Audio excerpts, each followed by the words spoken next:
And so only 3 people were left, and considering they are in a kind of a hard situation because they have to, in the game, in the game they are in a hard situation because they have to face potentially a big group of bad guys. They they prefer to wait the other 2, right? So to go together as a group. Yeah. That's the reason. And so tonight we are not playing. And I could have played anything else, you know, or went out doing something, but no, I'm here with you. You know, and I wanted to work a bit on the card game. Now, I'm not saying that tonight will be a very exciting night because I have to work a lot on the mechanics, right? And the mechanics, I think, are interesting, but if you are not really into card games, it may be a bit annoying, a bit boring, right? So I'm sorry, but usually, you know, I'm streaming what I have to do, right? But I can show you the status of the card game. I made a decent progress. I mean, not a lot, but I made decent progress, right? Reply strategic, exactly. Retreat, strategic. A strategic retreat, yeah. I can show you a bit of how it works now, right? So when the game starts, I mean, it's similar to what you have seen. I think that the difference is that now we have 4 creatures in the middle and the boss, right? Because you have the boss, in the dungeon, right? So remember, there is 2 teams of people joining a dungeon. Also, here we have the back lane, right? So this is the back lane in blue, and this is the front lane, right? Now, you start the game, and when you start the game, there is a preparation phase. So basically, each player is getting 4 heroes, like you can see here, right? You can see at the top and at the bottom.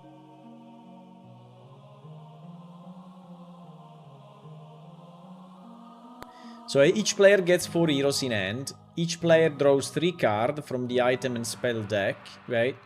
And 1 location is drawn. The location is this one at the left, right? And then each player is choosing 2 creatures to place on the board from the shared creature deck, right? So you click on this, and you see 3 cards, right? And you can choose. 1 card goes on the table, which is this one, play. 1 card goes at the bottom of the deck, and 1 card goes at the top of the deck. So there is top of the deck, bottom of the deck. And then you confirm, right? And the creature is now on the board. And there is the preparation phase. So at the moment you are not really playing, right? You are just preparing the board for the location, okay? Right. Then the other player does it. So the other player chooses 1. Well, I think probably it's 2 and 2, right? You choose 2, he chooses 2, right? So we can just randomly choose 4 creatures, right? And then, right? When you have 4 creatures on the ground, obviously you can click on any card and see the card, see the experience points that it gives you, see the health and the attack, right? You can see all of that. And you can also see the location, right? Yeah. And at this point, what you can do, right? I mean, at the moment, you can also look at the cards of the opponent, but obviously it will not be this way, right? So the card of the opponent will be covered. But here the idea is that for playtesting, you know, you can play both sides, right? So one person can play both sides so that we can play test the game, right? So what you do, you increment your resource by 1, and then you play one of these cards, right? You can play, for example, Nevis, that is costing 1 coin, right? There are other cards like this one, that's in light, which is a spell that is costing 1 mana, right? Or there is Levrus, right? A crazy but not so crazy, which is costing 2 mana, right? It's the only hero at the moment that is costing mana. So you just play Nevis on the board, right? So you put it here. And at this point, Nevis can actually attack other creatures. And if he attacks a creature without killing it, like this, a tag will appear, right? So this creature is now engaged in combat with this player. So it means that no matter what happens, the experience point will go to this player, right? So even if the other guy kills it, right, I will get the experience, right? But the other guy can heal it if he wants, or he can buff it so that it will do more damage to my hero, right? And then pretty much I end the turn. So when I end the turn, now is the turn of the other guy. So also he increments by 1, and he also plays Nevis. At the moment, the two decks are identical, right? So Nevis at this point can decide, for example, to kill this creature. When you kill a creature on the board, the location is considered conquered, right? So it means that there will not be another creature in that location, right? And when you have conquered all the 4, then the boss arrives, right? So this is pretty much the way it works. I can show you one boss just for the fun of it. So we conquered this. We have 2 coins. We can play Armquest. Fine day for business. How can I help you? A fine day for business. I put the voice on Armquest. I put the voice. This is the one that we have in game. It's so nice to hear the voice when it goes down. It's fantastic. It's absolutely fantastic. I will do it again so you can hear it. Okay, listen. A fine day for business. How can I help you? I love it so much. Yeah, so now we only have one location left, right? So I will pass the turn, and just for demonstration purposes, right? The last creature is killed. So when the last creature is killed, you have 2 choices. You can leave the area and basically not fight the boss, right? So exit from the dungeon, or you can fight the boss. And if you decide, so I think that the first turns, right, players will not fight the boss because the boss may be too strong, and they don't want to have their heroes dead, you know, multiple times. But if they decide to fight the boss, then the boss arrives here in this location, right? And in this case, it is Xalpalok, that some of you know. And obviously, he has more experience. If you kill him, he has more HP, like in this case, has 20 HP. And he has more attack, so he has 8 attack, right? So at the moment, with the heroes that we have, will be very, very, very hard to kill him, right? But if I put down this card, which is a Midison, which has 6 damage, maybe we can do something, right? Also, a Midison has a voice. Listen to this. This city stands strong. The city stands strong. Yeah, and she can decide to attack this guy, right? It goes to 14 and so on, right? Now the winning the game is actually based on who makes more experience, and also you can play items. Now I didn't play any items But there are different items in the game that you can put on a character, right? So just to show you, let me end the turn, go 3. How much is costing this? This is costing. I didn't draw cards, by the way, but obviously you can draw cards if you want. You're not requested to, but you can. So for example, we have this magic dagger, right? This magic dagger that is costing 3 coins. So if I want, I can put this dagger on Nevis, right? And if I do this, maybe it's a bit small, but you see this icon that is appearing. So basically now Nevis has this dagger on him, right? And he can have up to 3 items. So some of the basics, you know, are kind of working. Yeah, some of the basic. Maybe I will do a video for Patreon just to explain a bit how this works. But yeah, so I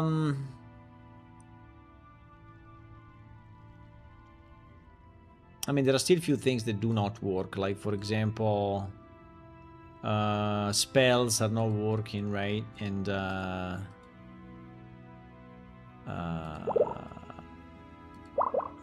blah. Okay, so this is pretty much the status of the game at the moment. And now the question is, right? The question is, we can maybe take a screenshot just for the, just to keep it, you know, just to keep it on the back. What is happening? Just to keep it here on our screen, just to have something visual, right? So now the big question, and it is a big question, right? The big question is the game mechanics, right? Because we have some mechanics already. So like we have the tagging, we have the creature, we have the location, we have the boss, you know, we have the back lane, the front lane. So we already have some stuff. The problem is that at the moment I do not have abilities, right? So heroes do not have abilities. All the cards are plain. The location doesn't have an ability, right? So what I want to do, I want to start thinking, right? I want to start thinking what can be the main game mechanics, right? Dividing the mechanics by hero abilities, locations, creatures, and such, right?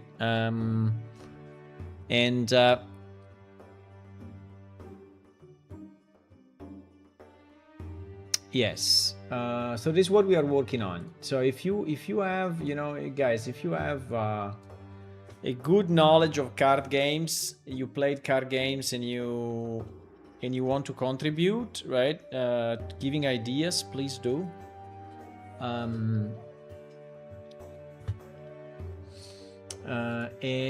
yeah, let's go. So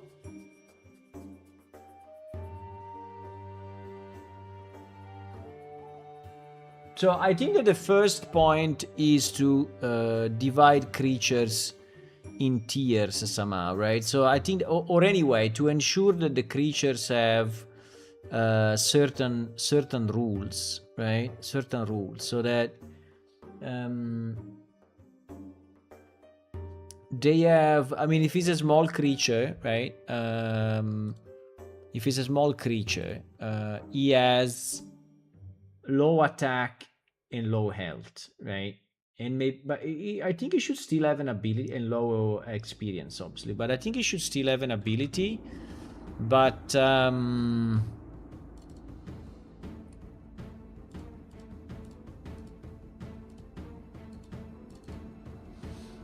how much? Yeah, how much? So I don't know if I really need to separate the creatures in tiers or not. I think we should at least define.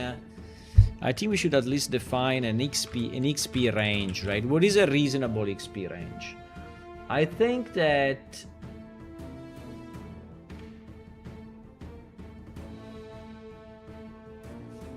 at the moment it's hard to balance, but what I'm thinking that the creatures can go from like 10 up to probably 70 or 80.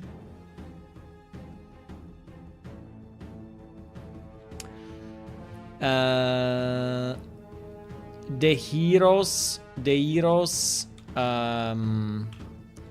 can probably go above that. So I think that the heroes may start above the largest creature, because I think you should be motivated to kill a hero. So I think it can go like from 80 to 150, right? Something like that. And I think that a boss,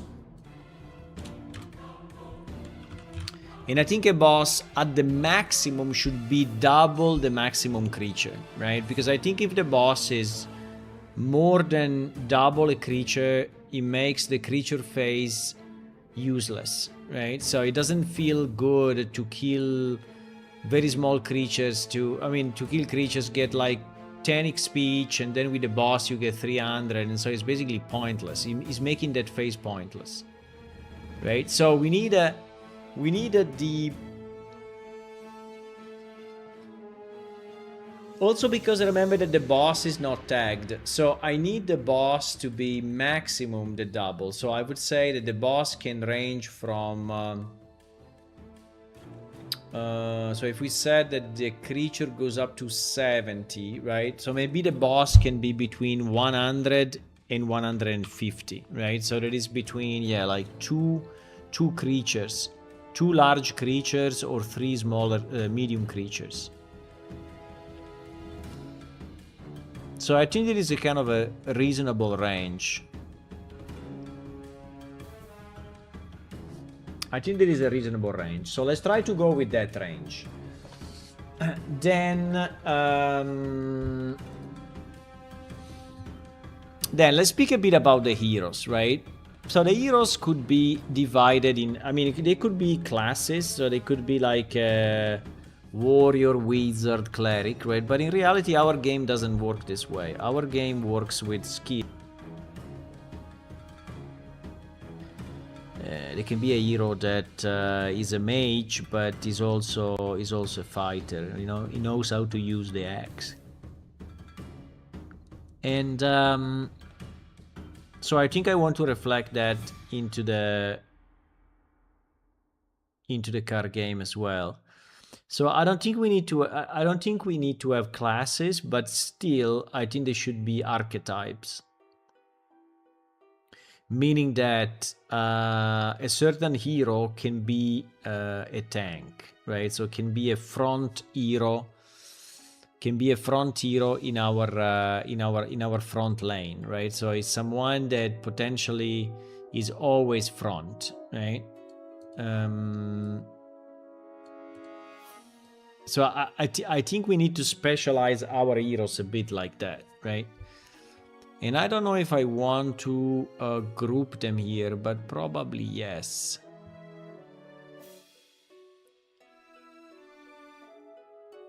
So for example, this Vanguard, which by the way is a taunt, right? So is must be attacked first. So you may have a tank hero that must be attacked first. So you cannot attack the other hero until that one is dead, right? And so basically you can buff him like crazy and take all the damage, right? And that becomes, maybe not unkillable, but he may be. And then you can have the scout. You can have, the rogue type, right? That is actually maybe sneaking behind the tank hero, and so is able to attack also the other heroes, even if you have the tank, right? But you need to have the right. Hero in play to actually be able to counter that, right? The only thing that I'm reasoning on is the fact that, considering we have always 4 heroes, right? And these 4 heroes are pretty much always the same. One problem that you may have, right, is that their abilities become a bit static during a game, right? So let's say that you have this front hero that is always absorbing damage, right? And so you already know what to do with it, right? So I think what may change the gameplay a bit are the items and the spells, right? So maybe the items allow to gain special abilities, or the spells also make the character slightly different, right? So for example, I don't know, a spell makes him levitate or fly, right? And if he's flying, then maybe something different happens. So I think that we need the spells and the item to add more flavor to the heroes, considering that you will have the heroes in play for the whole game, right? For the whole game. And I don't know if we want to have more than 4 heroes in play, right? I mean, for me, it would be easy to add another slot, but I think it may become a bit too much. Or you can have another hero in your deck, right? That you are like exchanging with the ones that are on the ground. So then I need to think about it.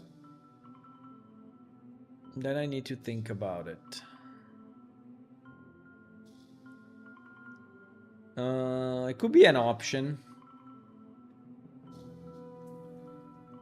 The problem is that if then you never draw it, right? Because if you only have one extra hero, let's say that you have 5 in the deck, you never draw. I mean, it could be a card that is drawing a hero, but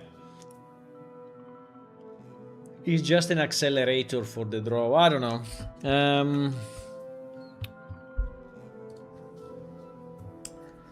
I don't know. I think we can start to specialize the heroes a bit, right? We can start to specialize the heroes, right? So having like tank archetype, right? And trying to put inside tank or front. Maybe we can have front and back. Now I think we can have probably tank and rogue and things like that, right? So that they at least tank and support.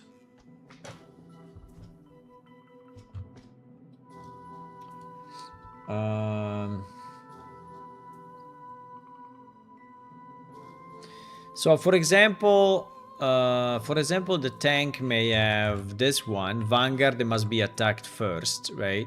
And I don't know if it must be attacked first by one enemy in the round, or it must be attacked first by anyone. I think probably one enemy in the round is enough.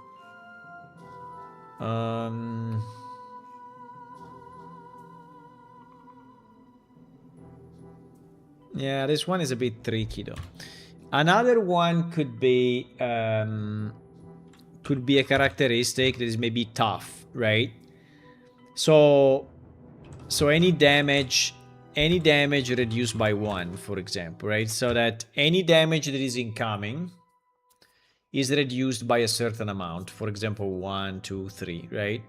And this would be pretty powerful because it basically means like if he has an armor, right?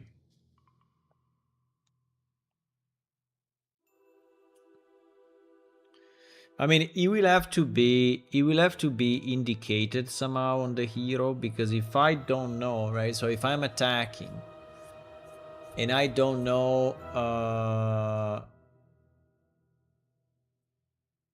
how much damage I'm gonna do, right? So yeah, I think that probably if he's a damage reduction, he should show up, right? Somehow he should show up. If he's a damage reduction, it should show up, yes. But anyway, that's another idea. I think I like it. There are other crazy ideas. For example, when damaged, he gains resources, but this one I don't really like much. But there is another one which is nice, which is like protect, right? That is the other front is taking -1 damage. So it's basically protecting the... Is protecting the allies. Now, I don't know if it should be for any or only for the front.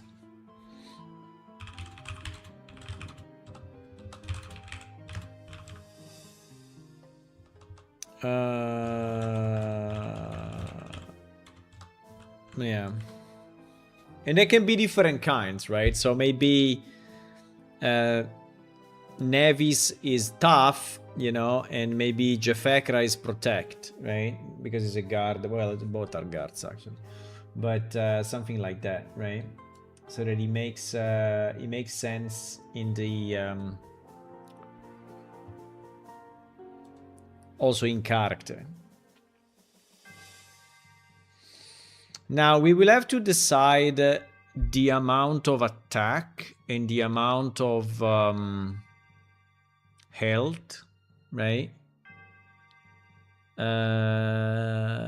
That is not very easy to determine, right? But we can start just with some reasoning, right? So for example, we can say that the tank is not having a lot of damage, right? So it's absorbing damage, but it's not doing a lot of damage. So for example, the damage can be between 2 and 3, right?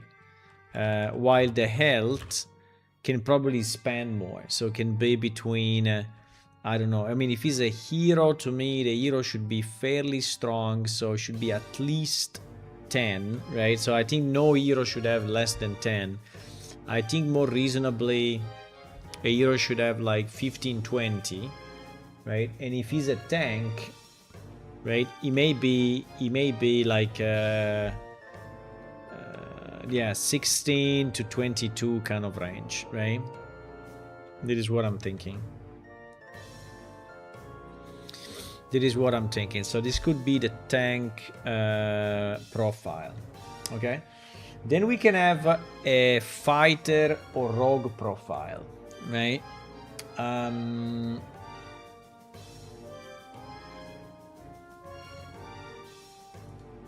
So basically the standard fighter, right? So let's call it fighter rogue because I think that we can have, well, I think they can be probably two separate, right? But let's see what happens, right? So for example, the fighter rogue could have this one, which is interesting, which is the scout, right? The scout could be pay mana, right? Pay a certain amount of mana to reveal the top 2 creatures, and you choose one, right? In this case, I think we will be the top 2 cards in your deck, right? I don't think that it makes sense. Well, in theory, let me think about it, but no, I don't think I want to. I don't think I want to work more on the deck, right?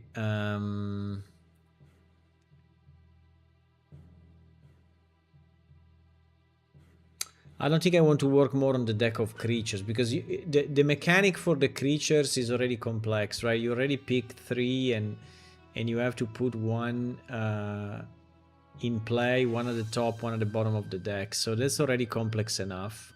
I think if we add on top the scout, I think it's kind of annoying. Even if the idea was nice, right? It's like if this guy is scouting the dungeon and he's seeing what... I think I like the idea. I don't know, or we do it with the bosses, but like that you can swap the boss, right? I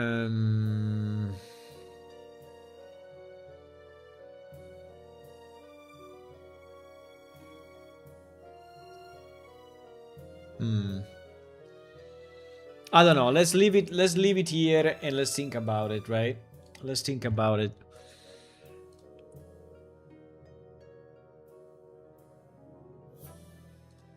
I'm not a super fan of this one.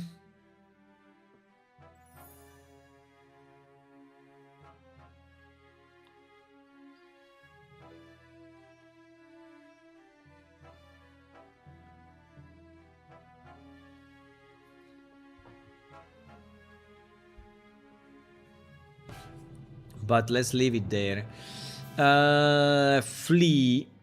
Flee. Discard the card and skill. So yeah, this one is, I think it could be a powerful ability, right? That is basically completely avoiding a hit. But to me, this will be more of a backstab, right? Than a flee.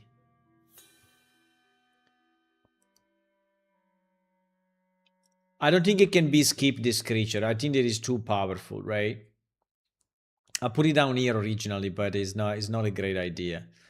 But it could be that he automatically avoids, right?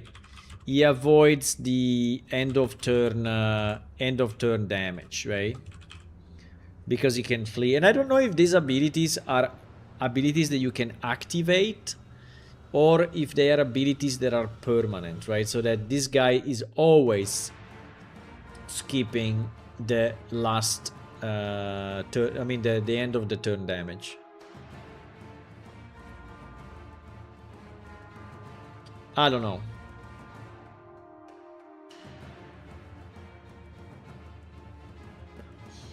This prepare is a bit weird. Let me remove it. So another one could be a backstab, right? I think a backstab attack would be nice. And the backstab attack could give or more damage, or more damage from the back slot, right? So because we have a front slot and we have a back slot. And maybe this allows, this allows you to play this hero in multiple places, right? May allow.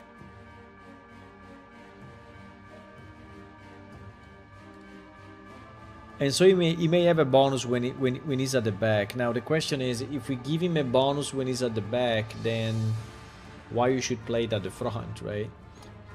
We have to be sure that this is actually meaningful.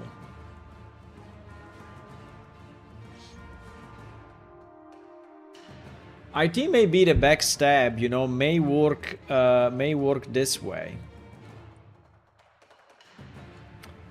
So that this is a hero that is front, but he can attack back heroes of the enemy. That would be very nice, actually. Or that he takes damage. That he inflicts damage, but he doesn't take damage, right?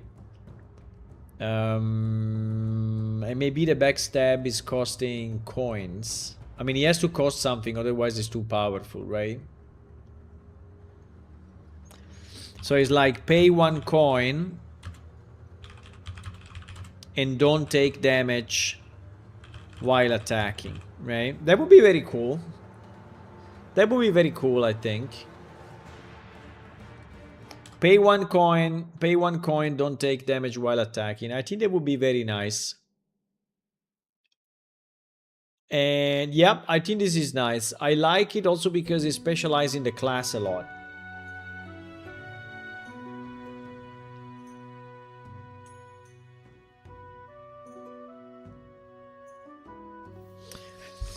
And maybe this guy can have a loot capability, right?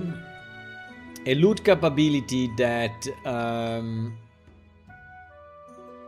if he kills the creature, right? If he kills the creature, maybe then he gets 1 coin.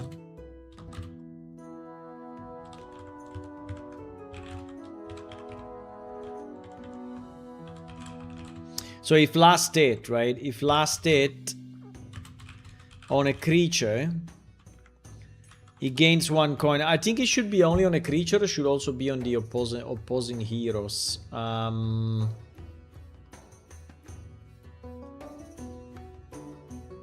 think a big decision here, guys, is if you want these abilities to be always cost something or not, right?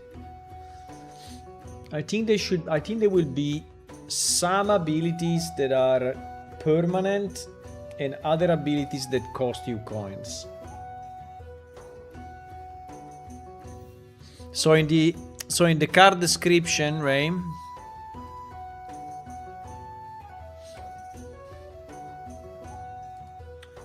So in the card description,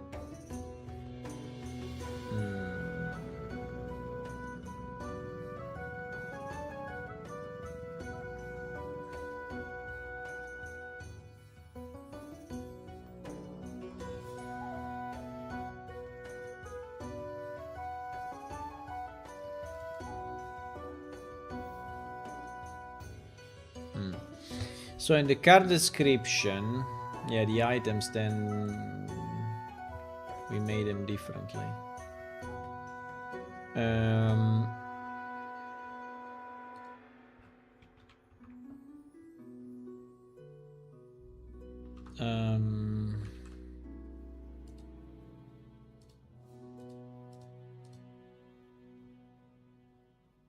Yeah. So what I'm thinking that maybe in the card description you can have the coin. Right now, I mean it's not round, so. But anyway,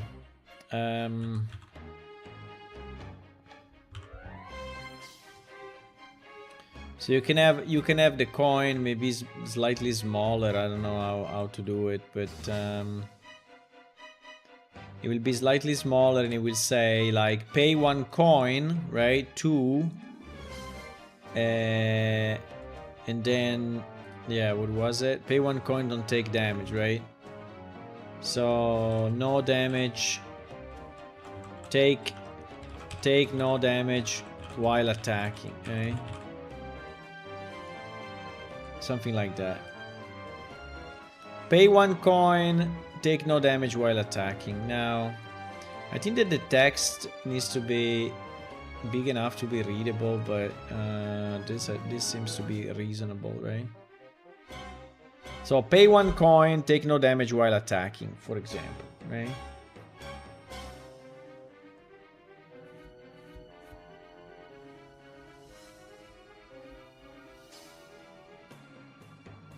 Which can be very nice. I mean, it is a bit of a double-edged sword, because actually usually you want to have your heroes, you know, played immediately and attack immediately to actually tag the creature on the ground, right? So if you have an ability that you have to pay coins for, this delays your tagging, and the tagging is very important in this game, right? Tagging is very important. So the problem is that costing 0, I think, is not possible, right? So or is every other turn, but every other turn is very annoying to remember, right? So card games needs to be immediate. But anyway, I think it's a good idea, right? I think the loot to me seems a good idea.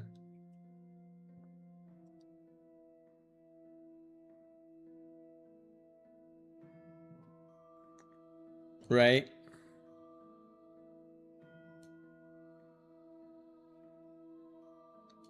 This seems to be a good idea. Now, in terms of attack and health, right, for these guys, for this archetype, right, for this archetype, I think they should do a bit more damage.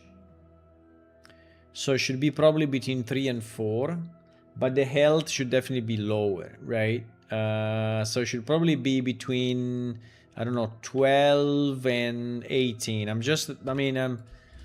guessing a bit with these numbers, right? Because, but just in comparison with the tank, right? So this guy does a bit more damage, but he has lower health, and he doesn't have all this nice stuff like Vanguard or Tough, you know, or Protect. So he doesn't have all this nice stuff. So, so now I think we need at least one ranged fighter, right? That we can call it the Ranger, or we can call it whatever you want. But anyway, I don't think we don't have classes in our game, so calling it Ranger is a bit weird. But basically, it's kind of a bowman, right? Or ranged ranged fighter, right? So he's a ranged fighter. I don't know how to call it, if you want to call it bowman or crossbow, because it's bow, crossbow, and this kind of weapons, right? Now, I think one problem that we will have as a consistency is if we create a hero that is at the back. If we create a hero that is at the back and we have an item that is like a morning star, then we cannot give it to him, right? That is a bit devastating from the drawing point of view. So you need to have a very good balance of items, right? Because if you are drawing only bows and well, but you have all the heroes in your hand. Yeah, you have all the heroes in your hand, so you can really choose. Yeah, now you can choose because you have all your heroes in your hand immediately. So I think it's doable. I think it's doable. Yeah, you will still have to balance the items properly. So, for example, if you have a ranged at the back, but yeah. So I didn't change the music. I didn't change the music, my boys.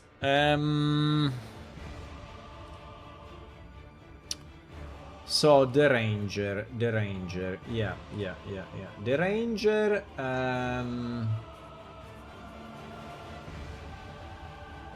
I think that the fundamental mechanic of the ranged heroes, right, is that they don't take damage when they attack, because they attack from distance, right? And also they don't take damage. I mean, also they cannot be attacked from the front hero or from the creatures, right? I think the boss can attack them anyway, though. I think the boss can attack anyone. So I think the boss can attack ranged or can attack front, right? I think exactly, yeah, he can attack anything. This would be my idea.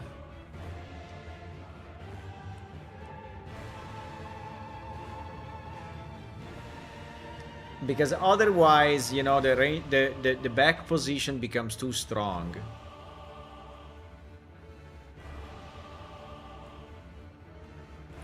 It becomes too strong. Yeah, so I would say that they don't take damage, right? So the main, well, but this is more of a,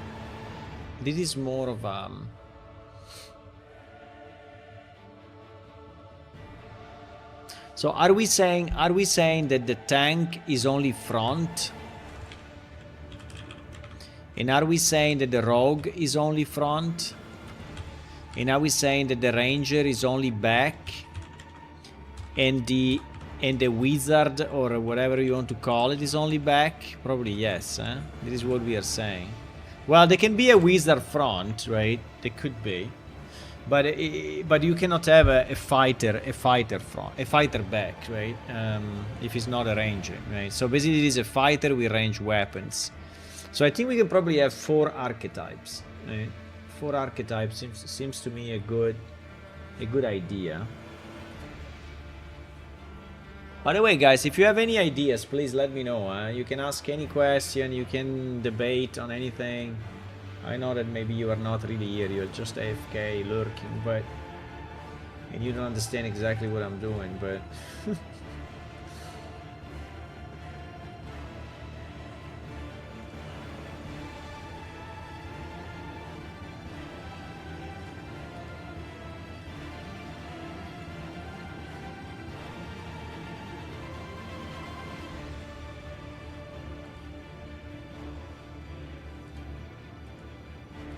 okay, so let's say that we have a ranger back archetype, and their main characteristics, right, is ranged attacks, right? So ranged attacks basically, this is permanent, right? Can attack back lanes and does not take damage from front heroes when attacking, right? Well, I don't know if I want to put it here or if I just want to put it in the description of the slot, because this is more of a slot capability more than a ranger capability, right? But anyway.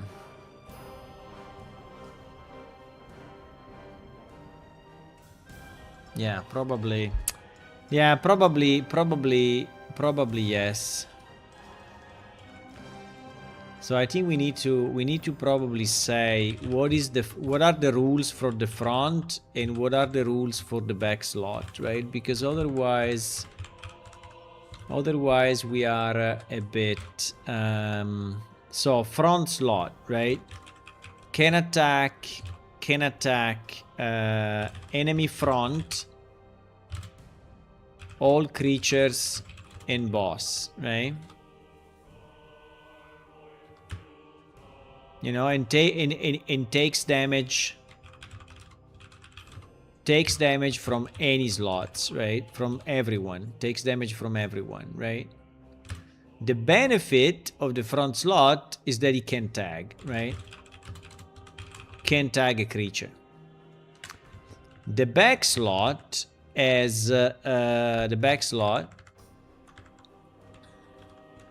can attack the back lanes.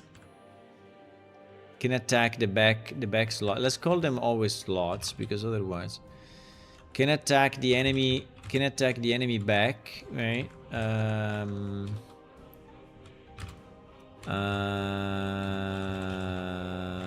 So can attack the enemy back. No, can attack anything. Can attack any slot, including the enemy back, right? So I can specify it, but any slot means any slot, right?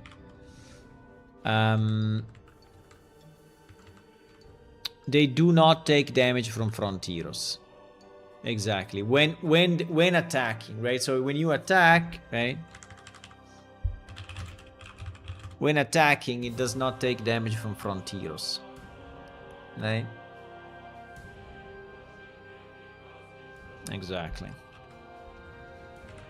And unfortunately cannot tag a creature, which is the big difference, right? So if you are saying, you know what, I have only back heroes, GG, right? No, because first of all you have only 2 and not 4, and so the other will scale much better. Plus you will not be able to tag creatures, so you will not be able to actually take experience. Right? Right. So I think that's good.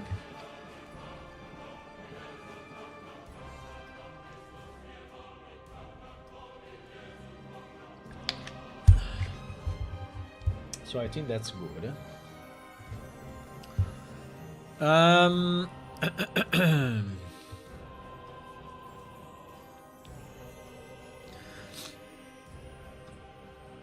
Heroes.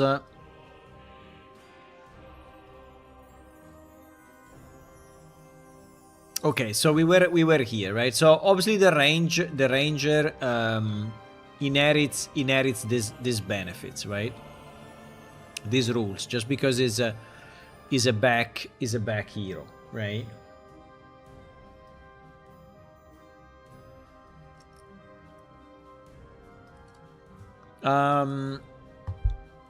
So in terms of ability, I think it would be nice to have kind of a tag, right?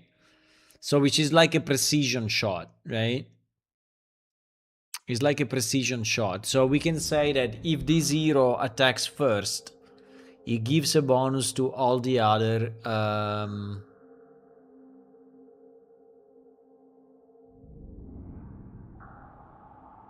I don't know if I want to call it tag, because tag is already another concept in our game, or I want to call it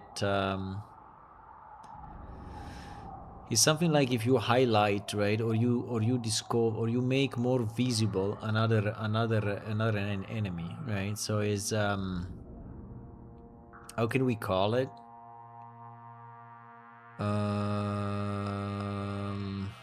Focus, maybe focus. Let's try focus and let's see. Focus. Focus can give, I don't know how much, right? Can give +1, you know, to all other heroes, right? To all other heroes' attacks, right? Well, on a specific creature, though. So on the creature that he attacks. So can, yeah, exactly. So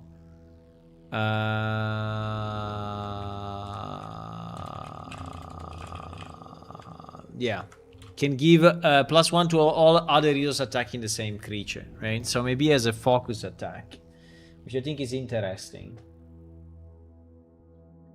I think it can have a multi-shot, right? Multi-shot I think could be nice. So basically it can attack 2 creatures at the same time, or can deal maybe 1 or 2 damages, right? To more than 1 creature. The problem of the multi-shot is the multi-tag. I know, but these guys are not tagging. Yeah, exactly. These guys are not tagging, so I think it works well, right? Because they are not tagging. So I think, yes, we can have a multi-shot on the back. Multi-shot is super strong, right? It's super strong. So, or the multi-shot just does 1 damage. Or if he really doubles is... Well, it could have a lower... yeah, so for heroes that have lower attack, right? And then you can buff it with items.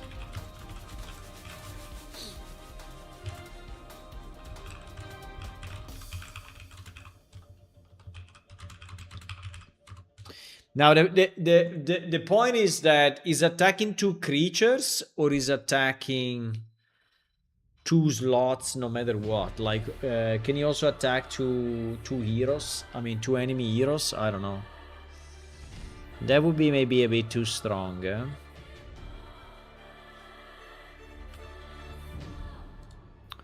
That will potentially be a bit too strong, and also this means that you will have to choose 2 slots. I mean, the way Hearthstone does it, which is fairly simple, is just choosing 2 randomized locations. But I think that here 2 randomized locations is too chaotic, because you really need to decide where you attack, right? So, or we just say that the adjacent slots also get 1 damage. Or something like that.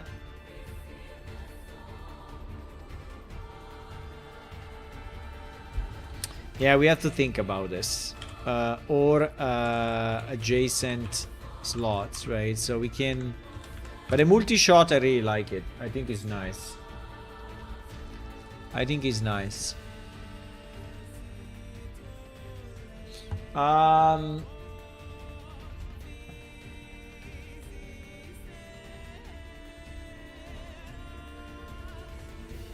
Now,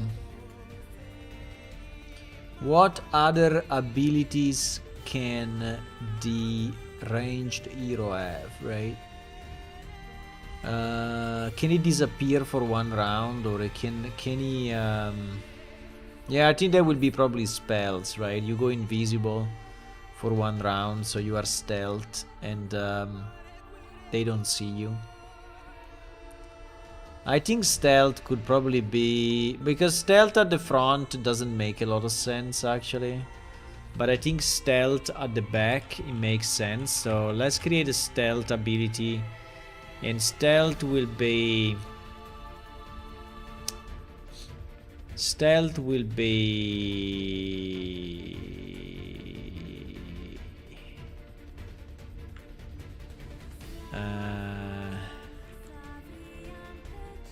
when attacking does not take damage from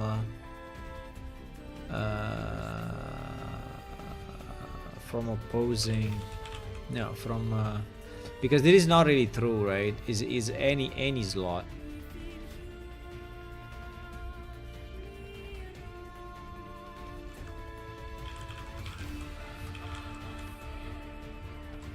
Let's call it retaliation damage. No, it's not. Yeah, let's call it retaliation damage, right? So the retaliation damage is basically you attack, but the other guy attacks you as well, right? So you don't take retaliation damage, yeah. So stealth,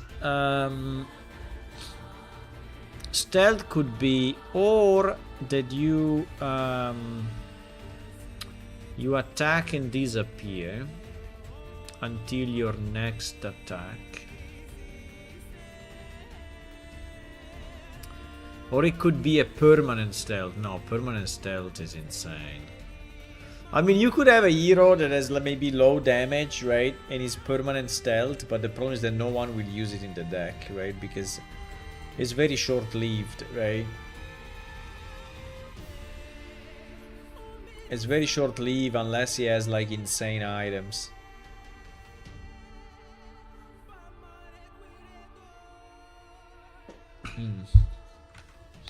Stealth, I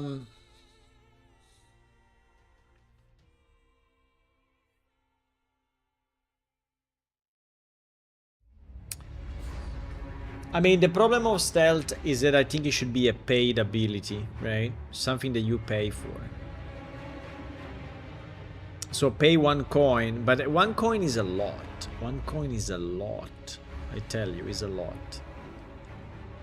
1 coin is a lot because in a typical turn, right, you increment your coins by 1 each turn, and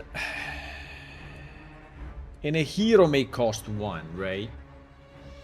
You may have heroes that are costing 1, so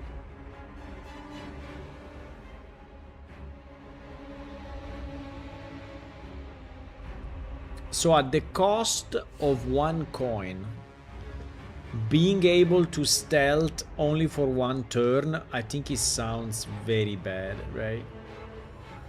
It sounds very bad. It's too much cost for just for not taking damage once, right?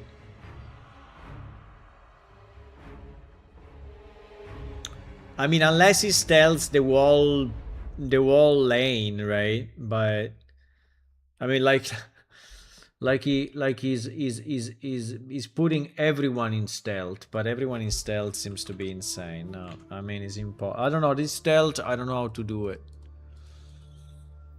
I don't know how to do it. I mean, or is an ability only on some heroes, and we say that he takes like -1 damage, but it's always, I mean, it's the same as this guy, right? Tough, right? Damage reduced by 1, so, but I don't know. This stealth, I don't know exactly how to do it. I don't know how to do it.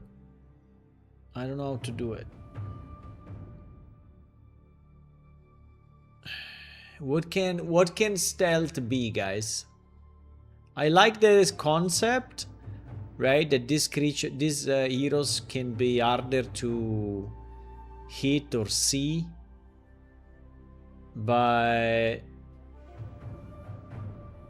well, it can be a counter to focus, actually, right? So maybe one hero has stealth and is countering focus.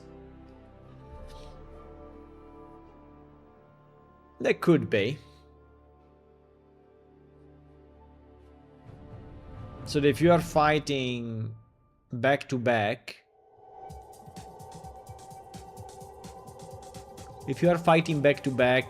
you have one that is avoiding focus and so is more resilient, right?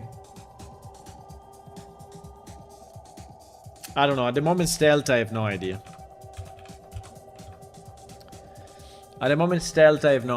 Let's leave it there because I think is a good concept, but I don't know exactly what it could be, right?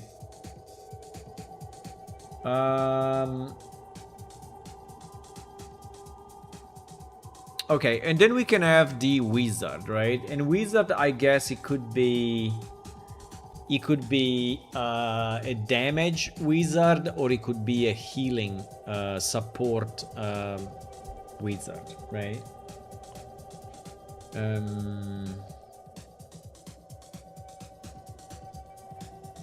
So we didn't specify the attack and the health of these guys. I think at the back,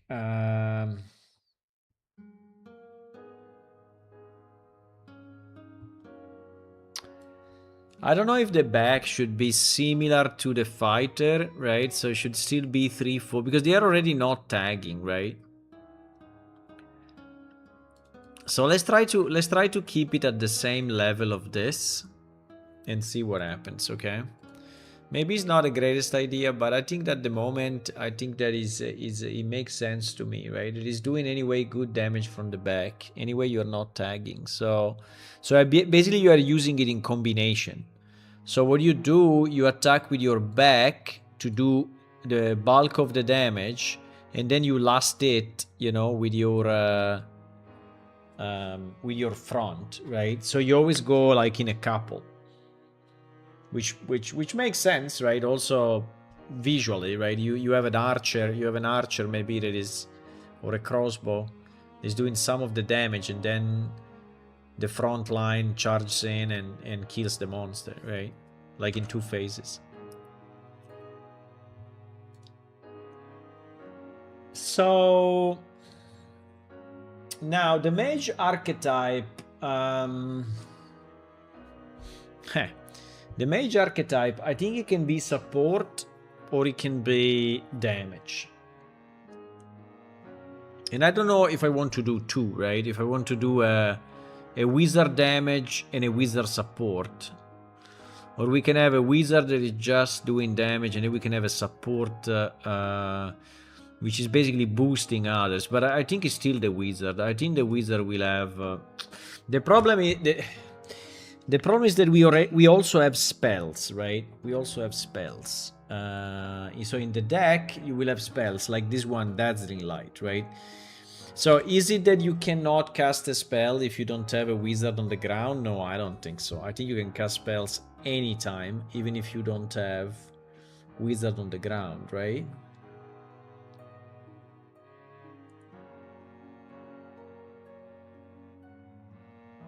Yes. Anyone can cast spell. Do you need to have a hero to cast a spell? Do you need to have a hero on the ground to cast a spell? Or can you cast a spell even with no hero?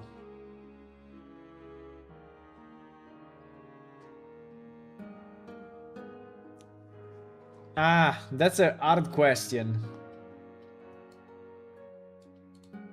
By the way, guys, are you still there? I hear a lot of silence on your side. Hello? Anyone there? Hello?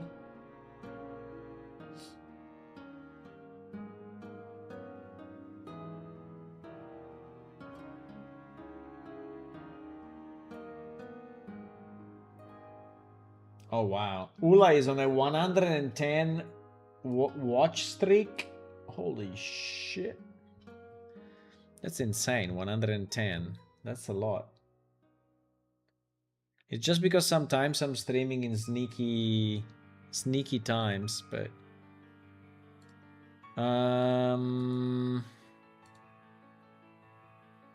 There is a major question, right?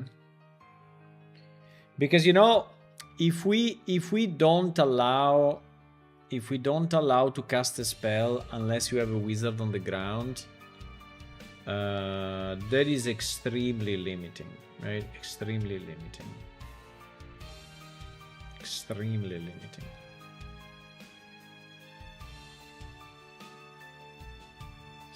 So that to me is excluded. But to request that you have any hero on the ground to cast a spell, that is slightly better, but still is a problem, because if you want to do a deck, right, of spells only,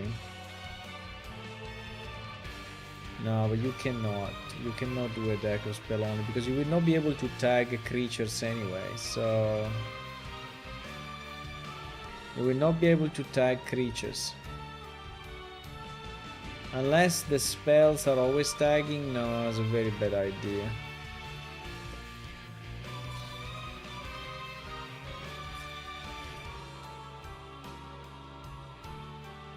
This is a kind of a major problem though, huh? There is a kind of a major issue, guys. There is a kind of a major issue we need to find a solution for. Because basically you can tag only from the front. Right? You can tag only from the front. So this basically means that any damage that comes from these two guys is, or well, but you can still use it to kill an enemy hero, right? Ah, yes. You can still use it to kill an enemy hero. So in reality, the damage that you do this way, right, is still valid, right? It's still useful to you. Because anyway, when you kill that guy, yeah, so I think the back will be heavily used to attack enemy heroes. Yes. I think you will have probably one that is used to attack enemy heroes, and the second that is probably mostly a support to your front. I think this is pretty much how the deck, how a balanced deck will work.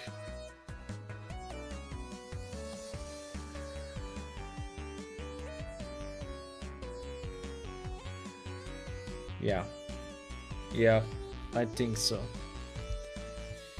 But going back to the question, do I need to have a hero on the ground to cast a spell? I think that I would like to say no, right? I would like to say no. I would like to say that. So the only roleplay question is, who is casting it then, right? Is it you? I mean, is it you, the so you are somehow in the game as well, right? Supplying items. So you are like the commander of this group, or the leader of this group, and you send them to fight, and from the back you kind of cast spells to help them and such. Okay.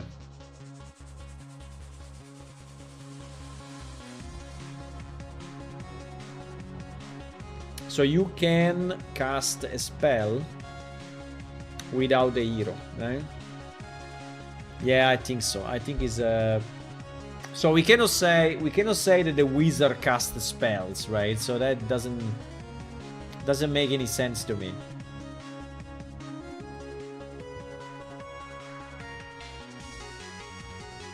But we can say that we have like a magic burst ability that whenever you cast a spell, temporary gain +1 attack, right? That would be very nice. Very nice. So there can be some cards that are actually gaining a magic burst. So the more you cast spells, the more they gain attack, right? And it can be some that do +1 and some that do +2, right? This is a very nice one. I really like it.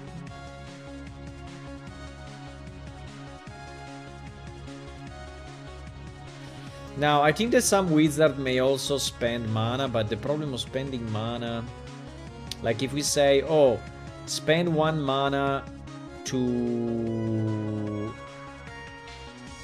prevent damage or to cast a shield, right? But again, it's kind of a spell, so I don't know, because again, using mana is so costly, right? But yeah, let's put it down as an idea, and then we will see how it plays out, right? So there could be a mana shield, so it's like spend 1 mana and prevent damage, right? And prevent damage for how much? For 1 turn. I mean, prevent damage. You're already not taking damage, retaliation damage, right? So it's preventing damage for 1 turn until your next turn, right? Until your next turn. Yeah.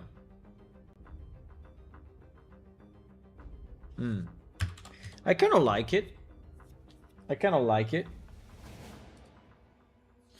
Now, the wizard could also have kind of a area of effect spell, right? So it's similar to the multi-shot, right? So the ranger could have a multi-shot if he's using a crossbow or whatever, and a wizard could have an area of effect spell that is actually attacking multiple people. The chat is not very reactive today. I'm maybe sleeping a little as well. Okay. Okay, well, yeah, the chat is not... I think this card game is probably only interesting to me. This is what I'm figuring out. When I said to the people, oh, we are going to build a card game, I mean, everyone was like, eh. Was like, meh. Probably because MMO people are not card players. Yeah, it could be. Maybe it's 2 different group of people. It's very possible. It's very possible that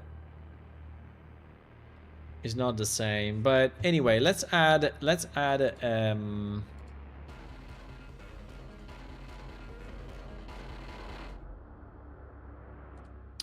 why I have this thing twice? I don't know. We opened the editor twice.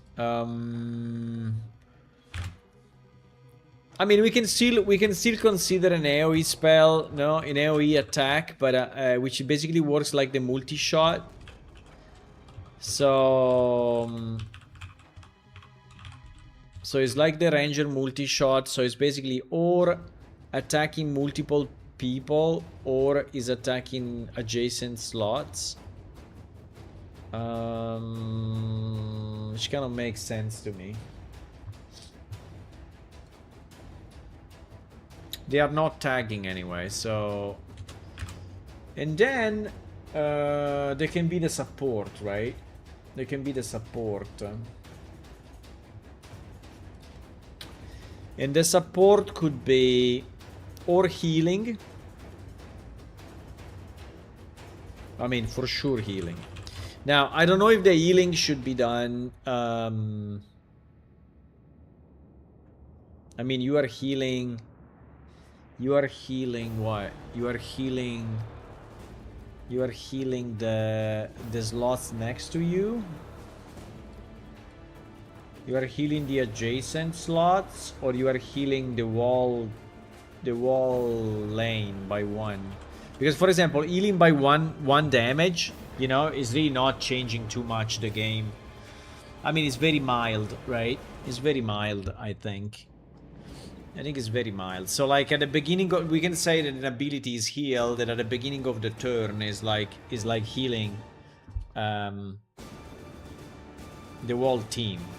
Whoever is on the team, right? Because I don't want to target healing, right? Because targeting healing, I think, is annoying to play, right? So you have at the beginning of the turn create another phase, right? That is like the healing phase, and I don't like it. So I think it should be automatic. I think many of these spells, I think many of these abilities should be automatic if possible. So healing will be like restore 1 health to all friendly heroes, right? Restore 1 health to all friendly heroes at the beginning of the turn, though, right? Or at the end. At the beginning or at the end? At the beginning is very different, right? It's very different because it's before retaliation or after retaliation. And also it means that you can play the card and then you get the healing. While in the other case, you play the card and the healing arrives the next turn. So they have completely different mechanics, right? I think probably there can be different heroes that do different things. So I think we can have at start or at end of the turn, right? So I think they can be two different type of healing.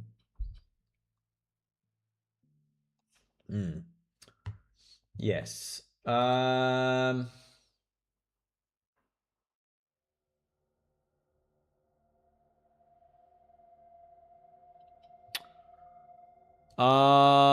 Okay, so we have the ability.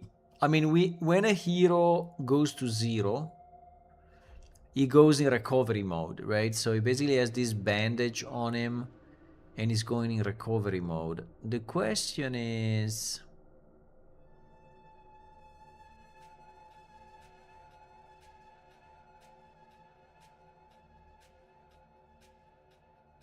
do you think that the support can actually speed up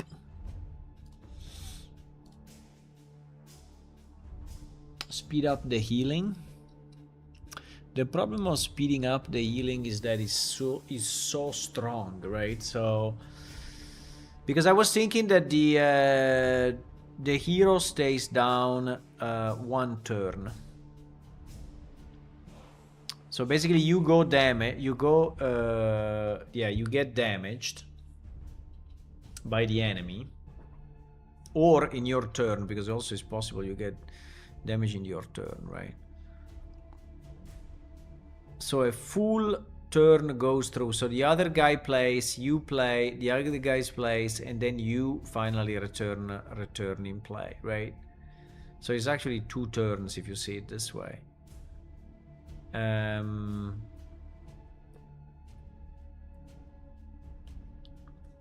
But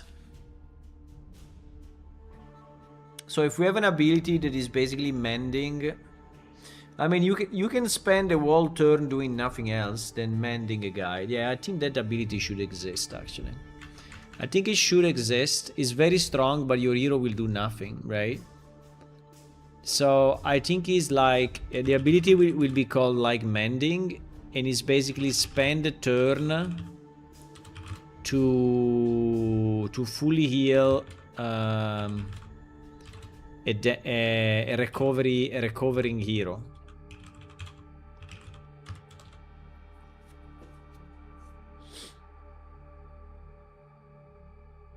So this means that the hero goes into your hand immediately? No, immediately no, bro. Immediately is impossible.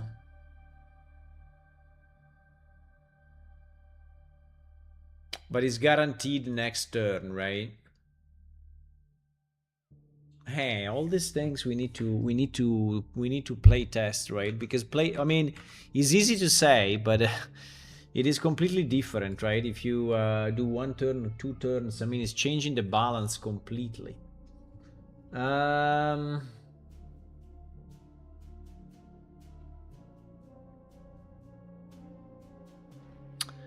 Yeah, then we can have like a blessing thing. So like that this guy can bless the front lane or the back lane, and maybe is again like spend 1 mana to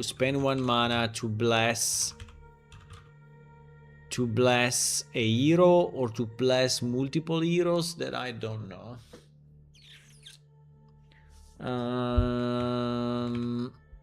I don't know if it's +1/+1 or is more than that, right? Probably will be more than that. Probably will be more than that. It will be probably +2/+2 at the minimum, because here we are spending 1 resource, right? And 1 resource in our world is a lot.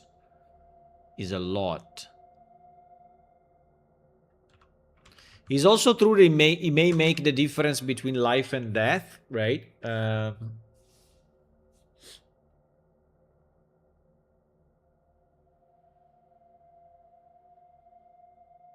Spend 1 mana, to bless one hero. Okay. I think I like it.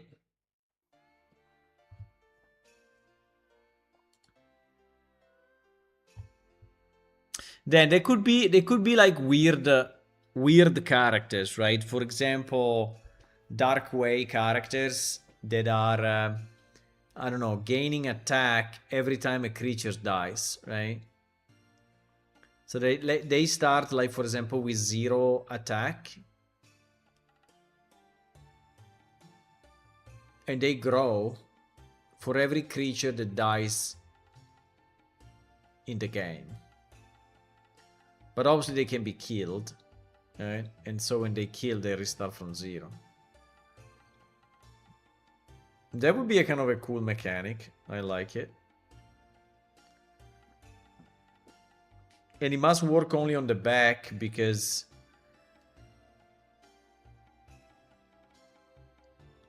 at the front will make no sense, right? So having a front doing 0 damage doesn't make any sense.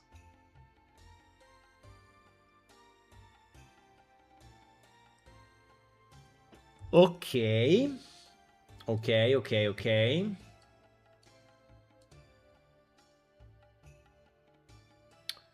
Now, in terms of attack and health, I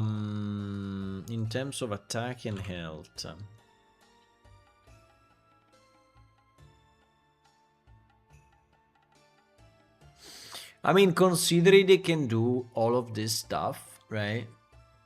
I think their normal attack should be lower, right? So they are really like support. I think these guys are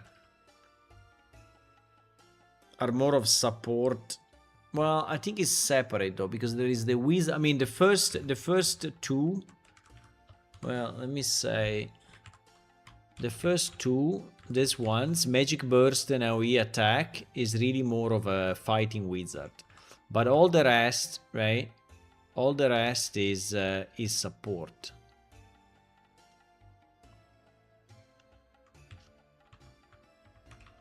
But I would say, considering they already do a lot, I think their attack should be lower. Should probably be the minimum in the game, right? That if you really want to attack, you can, but it's not. The health, I think the health, apart from the tanks, I think that the health of everyone else should be.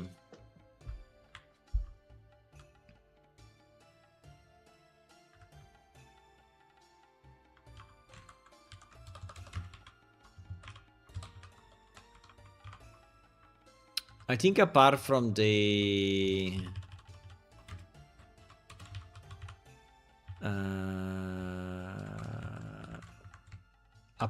tank, I think everything else should every other role should pretty much have the same health range, right?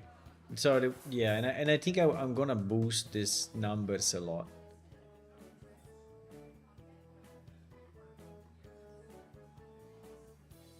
I think that heroes should last multiple, I mean, many rounds, right?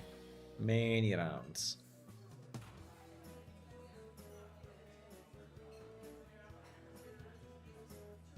And I think for healing, I think one restore 1 health to our Flandry heroes is kind of nice, but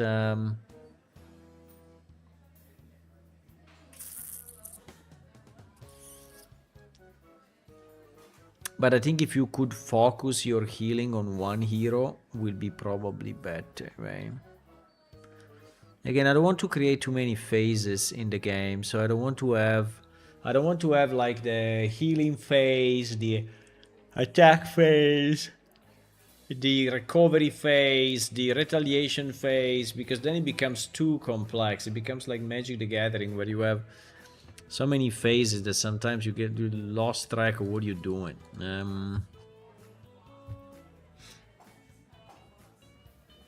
Yeah, so this could be the hero abilities, or some of the hero abilities, some of the ideas, right, for the hero abilities. I mean, all these abilities needs to be programmed, but they are very simple, right? I mean, compared to PlaneShift, the real game, I mean, that is like super easy, right? Super easy, like very pay 1 coin, don't take damage. I mean, it's very easy, just setting a variable, paying a coin. Now we made this, we made create a system that is a bit smarter than just are coding every single ability, right? So maybe we could have just an entry point and parameters, right? So just a one function with a million parameters that it does, yeah.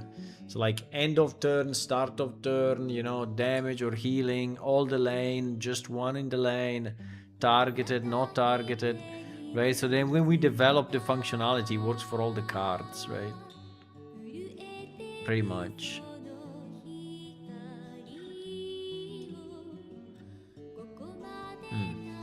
Okay. Okay, this is very good though. These are a lot of good ideas. I really like it.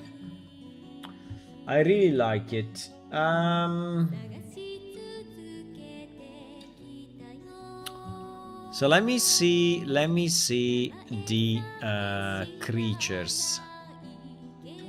Because basically the abilities, right? The abilities will be on the boss. The ability will be on the boss, on the creatures, and on the heroes, right? So let's say that these abilities should go pretty much together somehow, right? Somehow, yes.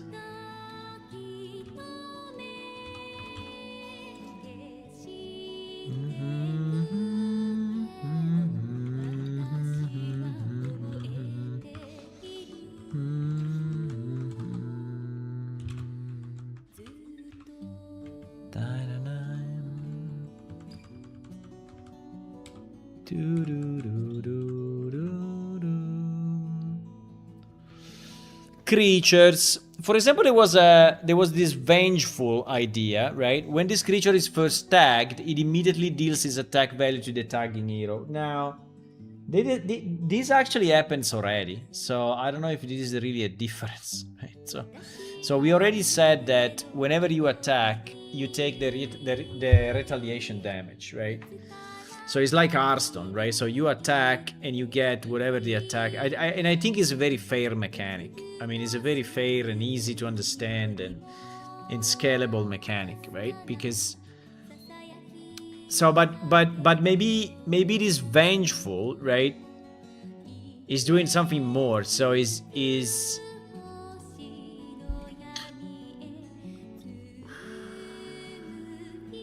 I don't know exactly what it could be. But I like the idea of the creature is doing something else on the first tag, right? So maybe it deals his damage twice, but his damage twice is so much, right? It's so much.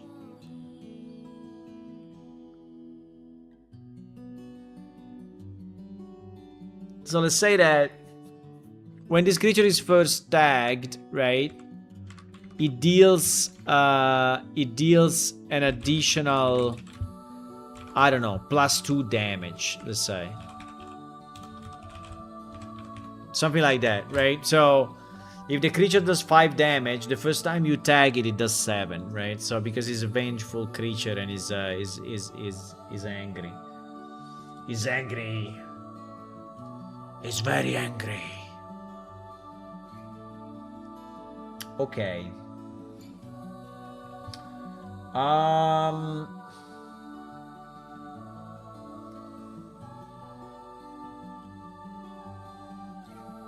So there could be reasoning about stacks, but I don't like that. So like, for example, if a creature is of the same type of another creature, right? They stack their damage, right? So they boost each other, right?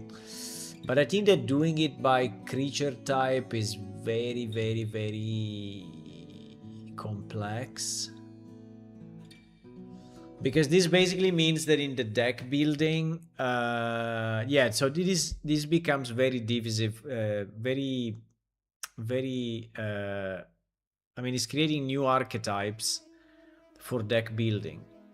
Because if you say that, I don't know, all the underground creatures, right? They boost each other. Then you make an underground creature deck, right? Or if you say that all the creatures with fire damage boost each other, right? So I think it's a very dangerous ground to go, because you then need to have a perfect balance of all these groups. You need to have a perfect balance of all these groups of creature, and their usage becomes very, very hard to predict, right? Because or you make a full deck just with those creatures, or depending the one that you draw, right, will make a big difference. So I don't know. I think I think the idea of damage by creature type, I don't know.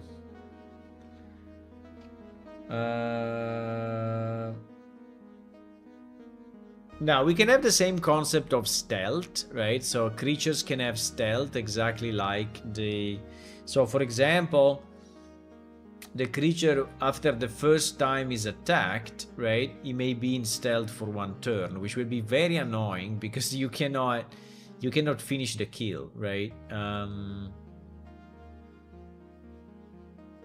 The problem is that the creature actually does not attack, right? Or I don't know if I want to have a stealth concept. I mean, we can put it down, but again, stealth I think is a bit hard at the moment to figure out, because considering the creature are not really attack, I mean, they are attacking at the end of the round if no one attacks them, but I'm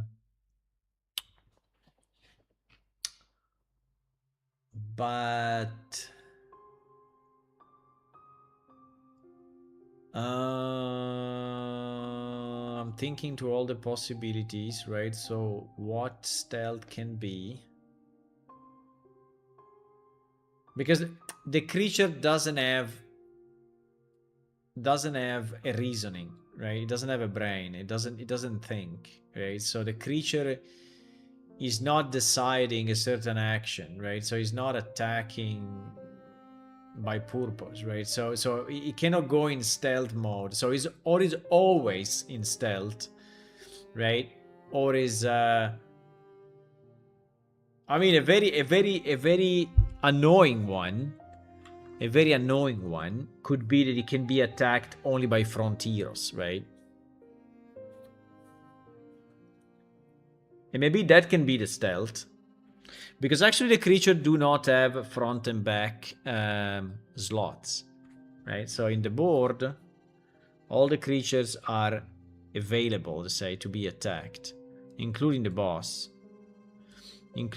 So we could say that there are certain creatures that are so smart or whatever, they hide, right? And so they can be attacked only by the front, right? Yeah, so that could be the stealth for I don't know if it's a matter of being tiny, right? So that they are not seen from the back, or they just hide well, you know, or whatever. But or they are not visible, right, from distance. So they are like shape shifting, or they are not shape shifting. They are blurred, right? Yeah, so I think they can be a blur. I think it can be they can be a blur, blur or stealth. I don't know how to call it. I think blur is probably more what I mean, right? But can be attacked only by front. And I don't know if we want to have a boss. I don't know if we want to have a boss that can be attacked only by front. That would be evil, right? That would be very evil. Probably not, but that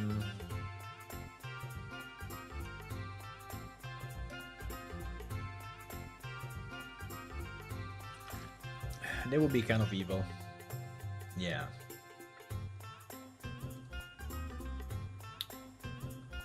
Okay. Then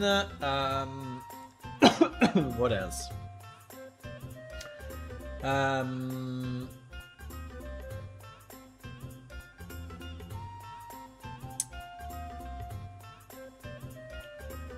Like long-standing effects. I don't know, long-standing effects I think are a bit annoying.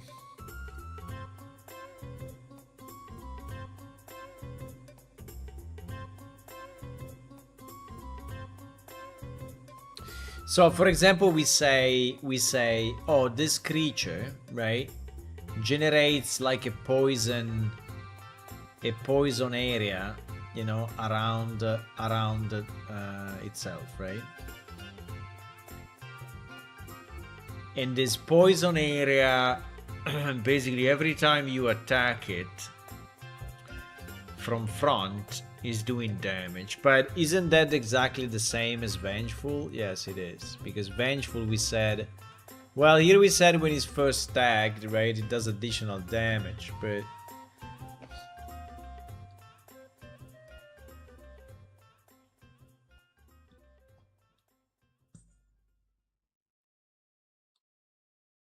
I don't know. I don't like too much the idea of damage over time, because I think that damage over time is very hard to calculate. I mean, it's not easy to keep in your head, right?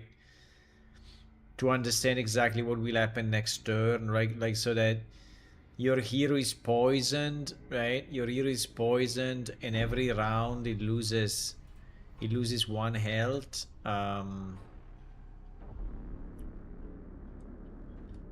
I mean, that could be like a spell, right? But I don't know, I think in a card game things needs to be a bit more immediate, right? So it needs to be immediate. So having a damage over time seems to be a very... I mean, it may work better with real-time games, right? You just see your hero getting damaged, and but with turn-based, I think it's kind of annoying. No, I don't. I mean, it's an idea, but I don't like it. I don't like it.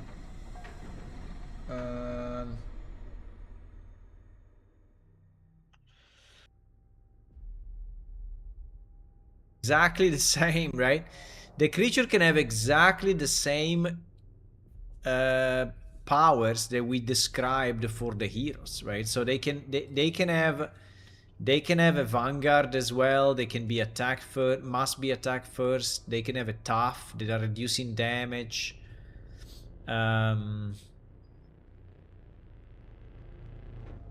Because reducing damage is not the same as having more health, right? Because if you are reducing damage by 1 and the other guy does only 1 damage, you know, you take 0. So it's very different than having more health.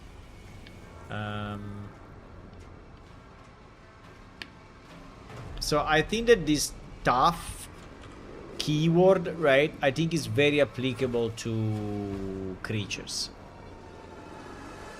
The protect, the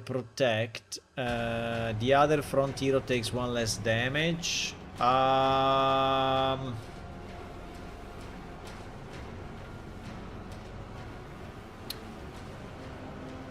personally don't like it on the creatures. I think it would be a bit messy, right? So you are on the board, you have one creature here, and this creature is and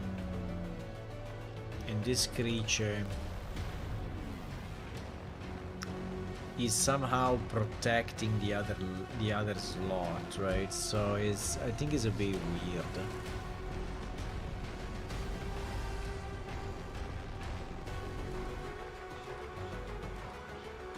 No, I don't like it. I think this one should not be. I mean, I like it on the heroes, but I don't like it on the enemies.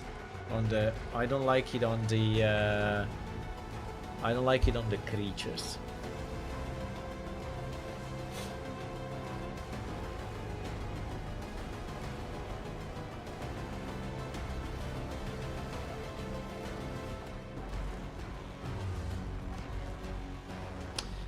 Scout obviously makes no sense. Flee makes no sense on the creatures.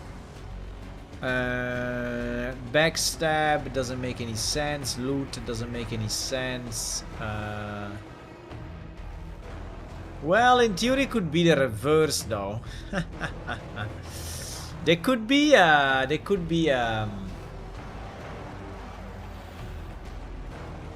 Yeah. What about when the creature kills you?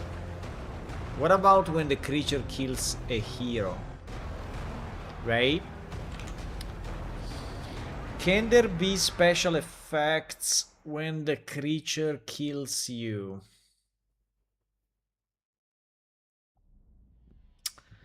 Can there be special effects when the creature kills you? Well, the problem is that I cannot really drain. I mean, the most bastard ever, right, would be... I think this is more an ability of a boss, actually.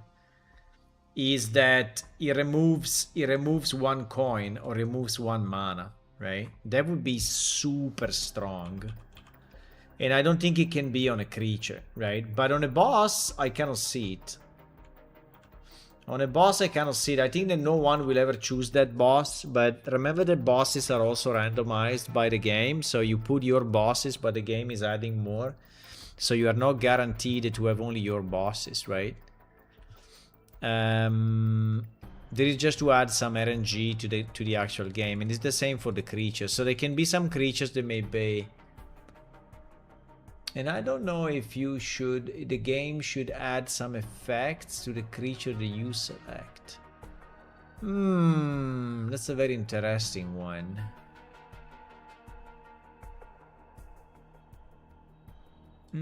That's kind of cool, actually. I would think about it.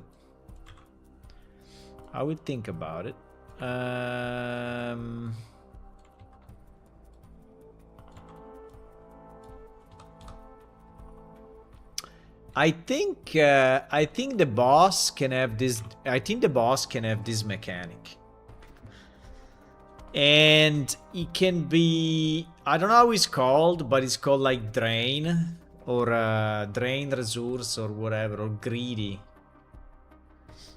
right? I think it can be called like greedy or something like that.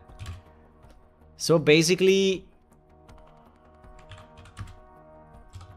on a kill, right? On a kill without being killed. I mean, if you die together with him, then probably will not be happening. But on a kill while surviving, right?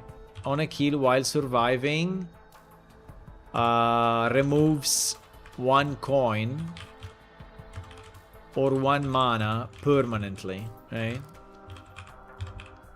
That is very evil. That is very evil, but I like it. I really like it. I really like it because it's adding some extra dynamics in fighting the boss. That you may be a bit more cautious, right, in fighting the boss, because you don't want to lose. I mean, one coin, one mana is a lot, right? It's basically one turn of resources, so yeah, I think this is kind of cool. I I like it. Let me see the other ability. So where we arrived? Then I think I sidetracked. Scout, flee, backstab. Well, yeah. I mean, there will be certain bosses for sure that do more damage to the back lines, right? No, I think a boss can anyway do damage to everyone, always. I think having a boss that is just doing damage on the front, I think is a bit weird.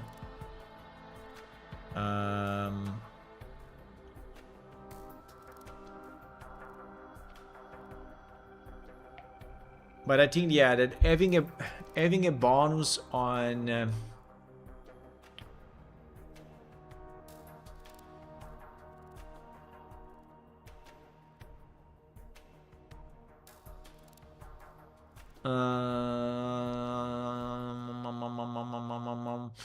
Do we want to have a boss that can revive a creature on the ground? No. I mean, that would be... that would be weird. A boss that is reviving a creature on the ground, right? So that when you are here, right, you are fighting the boss, and the boss revive one creature. So now you have... That would be cool, though, I think. Would be very nice. You can revive the highest... Oh, no, the highest attack creature. Or revive... Yeah, but the problem is, when is the boss using this, right? Because the bosses, again, act automatically, right? It's not that the boss has his own reasoning, you know? And so it needs to be automatic somehow. So maybe it could be that on the first hit... Yeah, something like on the first hit... Now, let me put it down. I think it's an interesting idea. On the first hit, he resurrects, right? He resurrects one creature in the board. It can be like the max attack or max health or something like that. So now you have to fight two things. Now, it will give you the possibility... It will give you the possibility to kill the creature and tag it again and do more experience, but... Yeah.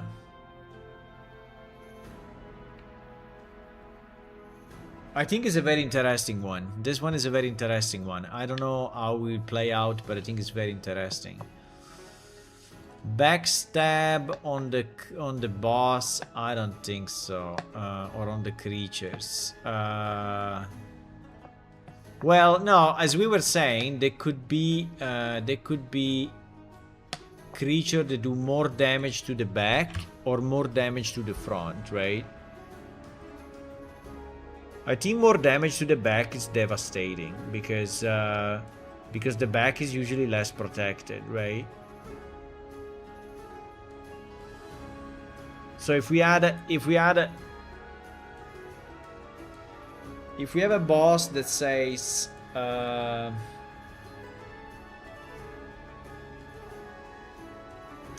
there could be a boss that has retaliation also to the back. Oh wow, that's a big one. That's a big one. That's a big one, but I like it. I think it's very powerful, so we have to be careful on this, but I think as if it's a flying monster, right? If it's a flying monster, yeah, exactly. I think there should be a flying... I don't know if we don't have any flying monsters in our game because the skies are not a thing. So this will be a bit of a problem in implementing it in PlaneShift, right? But basically the idea is that he can reach also the back line somehow, right?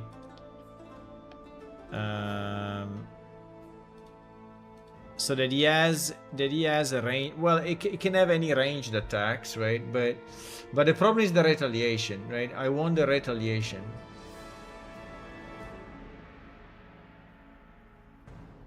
Yeah. So let's not call it flight because flight doesn't make any sense. I see it. It's the flying lasagna monster. That's the flying monster that we can put on the... You know, if you want, you know what we can do? We can have an Easter egg. We can have an Easter egg. We can have an Easter egg in the game where the monster is the lasagna monster or the spaghetti monster. I think would be cool to have one special card, right? That is the lasagna monster, but I think it should be just a joke, so it cannot be in game, obviously. It cannot be in game because lasagna does not exist in PlaneShift, unfortunately. Why I designed a world without lasagna? No, there was such a noob mistake. Such a noob mistake.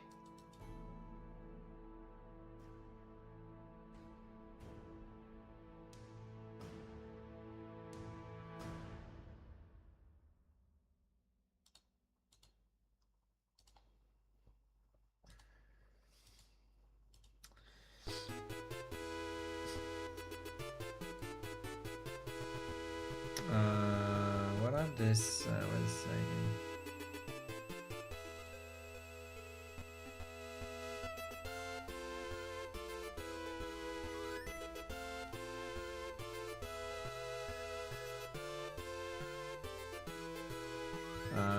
What is this thing?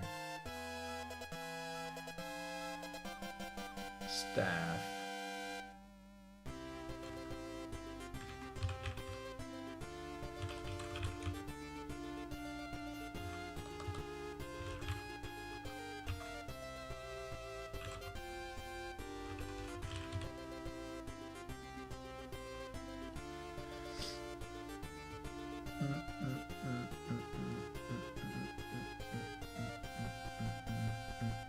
Yeah, sorry, I was just distracted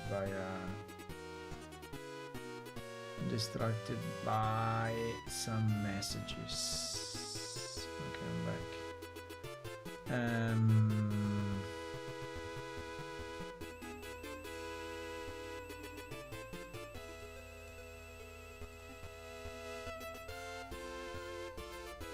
Okay, I'm back. So the okay, so we can call it ranged, maybe. We can call it ranged, right? And basically this does retaliation damage also to backlines, right? So it is very strong, but I think it's very interesting. So you may decide not to attack with the backline, so you will basically disable the backline. Yeah, it will basically disable the backline. I think this idea of front and back is fantastic. I think it's super cool. I really like it. I don't know if I will be the only guy playing this game, but in any case, I like it. Okay, let me think to something else. Can the ranged also be valid for creatures? Well, yes, in theory, yes. I mean, it's very annoying, right? It's very annoying. But we can do it. We can do it also for creatures.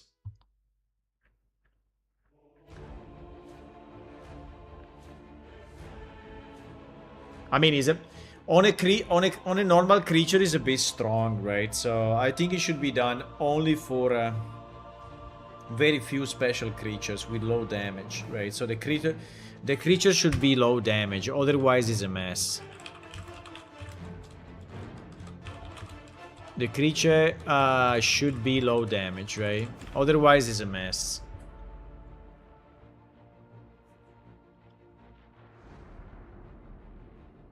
Absolutely. Okay, let's see if there is any other good ideas in here.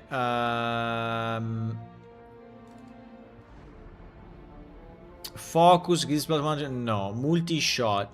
Well, in theory, yes, they could. They can be, well, but no, it doesn't work, right? It doesn't work because you are attacking a creature. And it doesn't make sense that this creature is automatically doing damage to the others next to you. I don't know. That sounds a bit of a weird mechanic, right? Sounds a very weird mechanic. I mean, it's kind of possible, right? But it's kind of weird. Nah, I don't like it. I don't like it. I think it's annoying. It's not a good idea. It's not a good idea.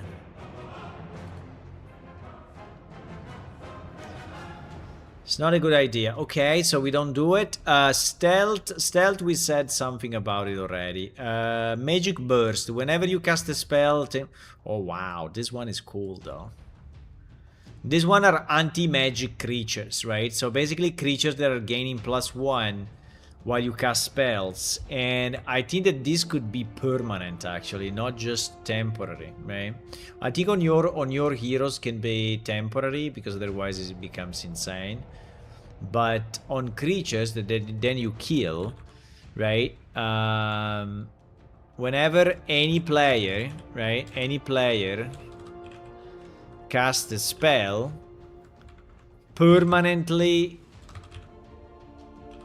permanently gain +1 attack, right? So this one is very tough. So you can do it. You can have a deck that is only, yeah, but if the other guy has a lot of spells, I don't know. This is kind of a double-edged sword, but I think I like it a lot. I think I like it a lot. I think I like Magic Burst here and on the bosses. That is fantastic. Can we do it for more stuff? So not just magic, but well, in theory you can have a creature that every time you attack it gains +1 attack, right? I mean, in theory you could also have it on a hero, but in a hero it makes no sense. It becomes like Jesus, like Lucifer, not Jesus. It becomes like Diablo. But yeah, I think on a creature would be nice. On a creature would be very nice. So if you attack it, right? If you attack it with very low damage heroes or very low damage spells, that creature becomes hell, right? Becomes really hell to kill. You can make a test and take or drop idea after some parties. Huh? What do you mean after some parties? You mean after some games? Ah, okay. After some games. Yeah, we will have some testing for sure.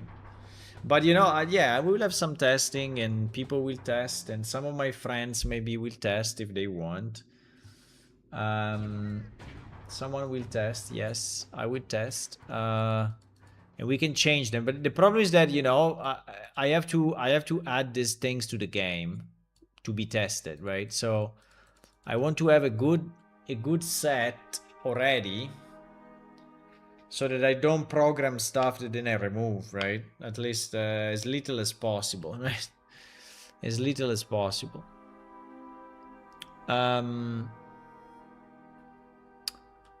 So this is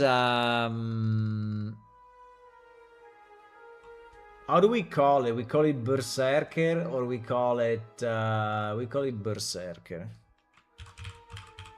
We call it Berserker, and basically every time it takes damage, right? Every time it takes damage, it adds +1 attack.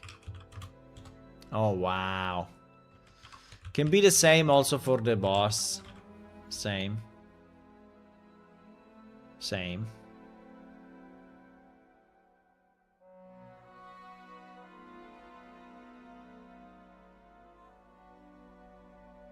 By the way, also tough, I think can be, yeah, tough also is a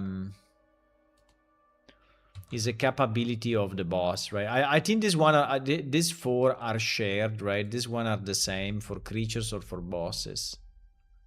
This one are shared between creatures and bosses. So I think I can probably say, I can probably put a flag here to say that it works also for boss, right? Just to avoid repeating, right? Because otherwise we are repeating this thing a million times. How do we say this? Also for boss.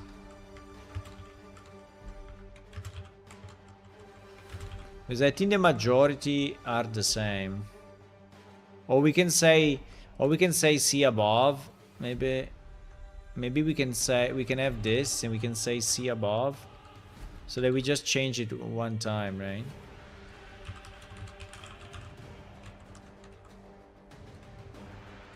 Maybe we can do it this way. So we see all the characteristics, but we don't duplicate the text, right? Which I think is a good result. Okay.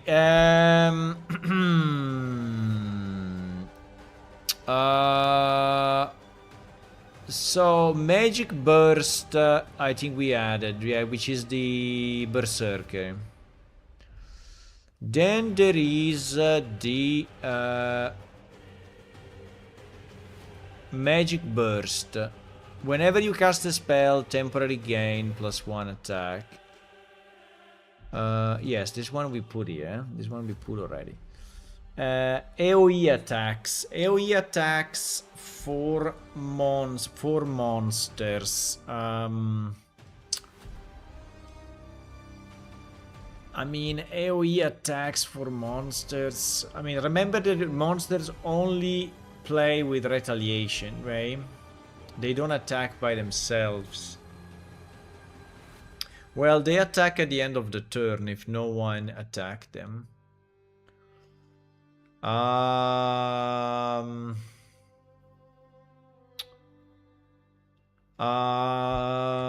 don't like the mechanic too much. I don't like the AoE attack on creatures on end of turn. I think that is not really a great idea. Mana shield. Spend 1 mana to prevent damage.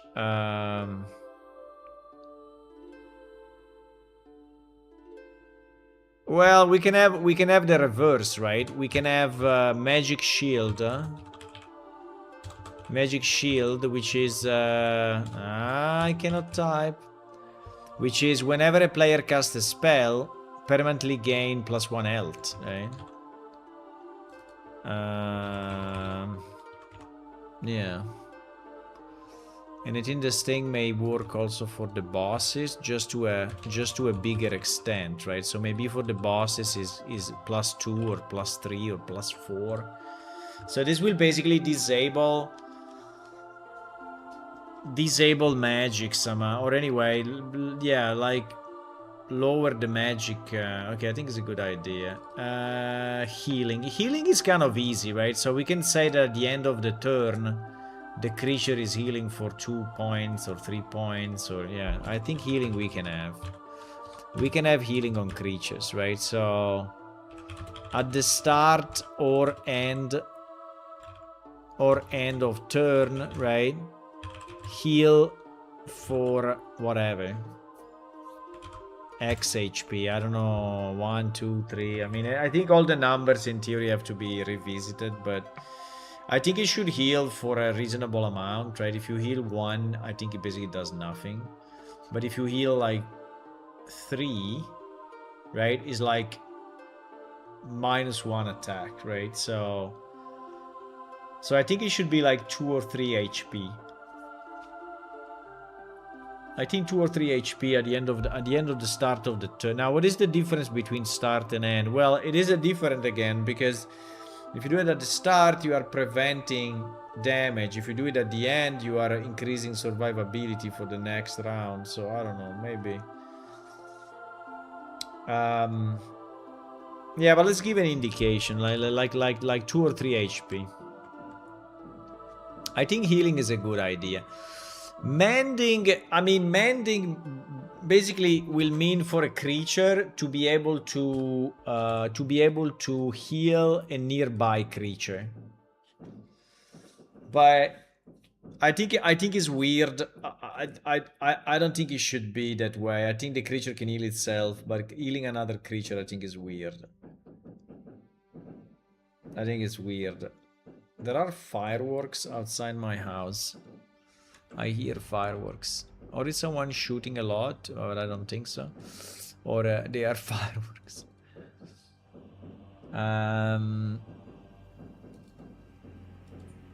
Bless. Spend 1 mana to bless another hero. Well, in this case, no.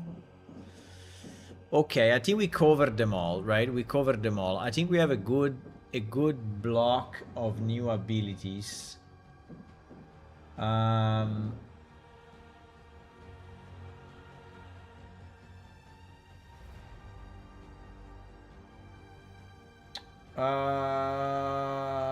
Yeah, this one I think is a good idea. This one is ambush, right? Ambush is basically dealing damage as soon as it's spawned to so on spawn deals damage. Now the problem is on spawn deals damage to what? To all the heroes? Wow, to all the heroes is insane. But I think it's a very good mechanic though, because Because the fact that heroes can basically, you can play a hero and then you can attack, right? You can basically kill a creature without giving the creature the chance to do anything, right?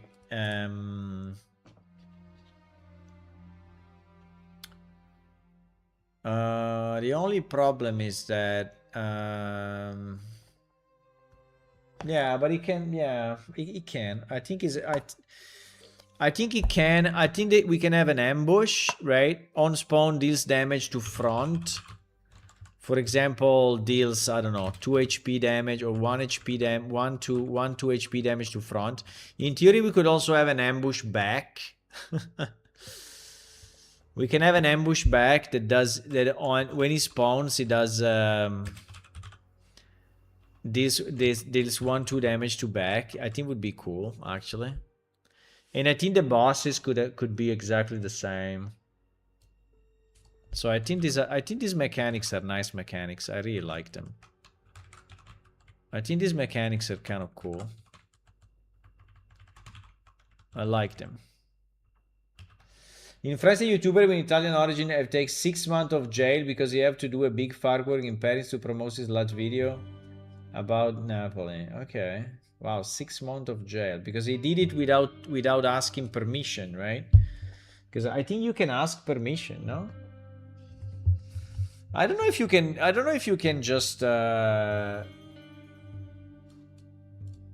don't know if you can just shoot fireworks or not as you want. Let me see. In Italy, can I shoot fireworks from my home without a permit? In Italy, the answer is sometimes yes, sometimes no. Ah, perfect Italian answer. Sometimes yes, sometimes no. It depends on the type of fireworks, where you are, and the local rules. You can generally use fireworks at home without a permit if they are legally consumed fireworks. They use them only on private property. You don't create danger for people. There is no local municipal ban. Yeah, but how high you can go in the sky? That's my question. Because if there is like an helicopter, right? So how high you can go? When do you need a permit?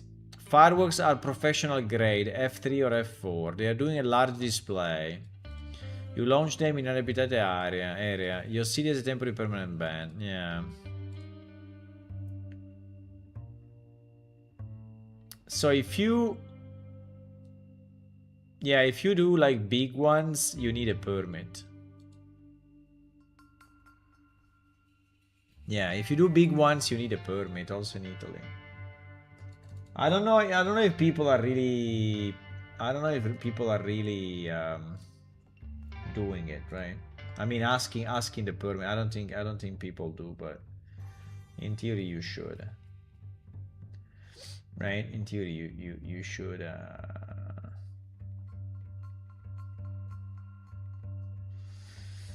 I think the ambush mechanic is very nice. Ambush front, ambush back.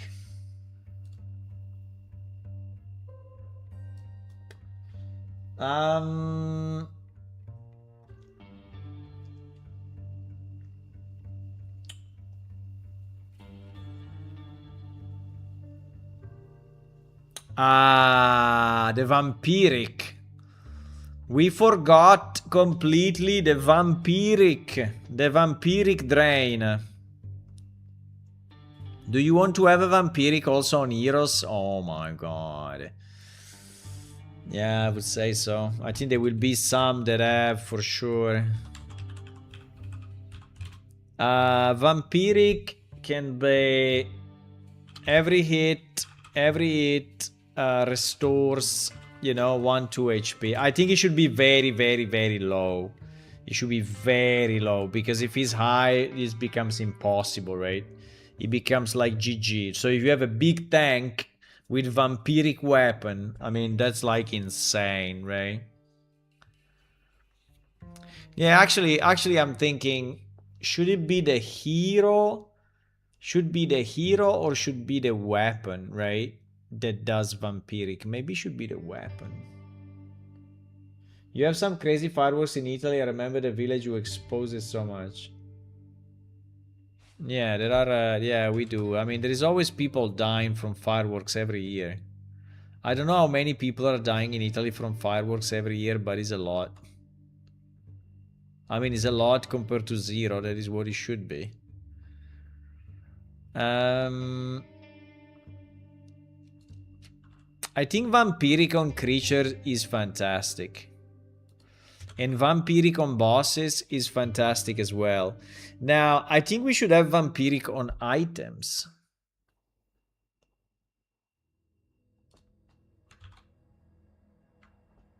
I think we should have vampiric on items, actually. Right? So like a sword that is vampiric, right?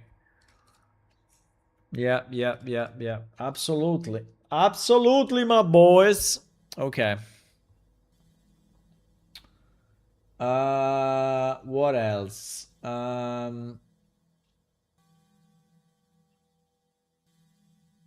Now, in Hearthstone, right, there are creatures. In Hearthstone, there are creatures that can actually spawn other creatures. But the problem of this is that the next lot may be full, right? So that doesn't work. Or we can have them respawn on death, right? So that when this creature dies, is basically recycling himself with another creature. But I don't know if I really like the mechanic. I think it's a bit of an annoying mechanic. I think it's a bit annoying. Also because it's just taking more, it's just slowing down the pace of the game before reaching the boss, right? So no, I don't like it. I think we don't do this. We don't do the recycle.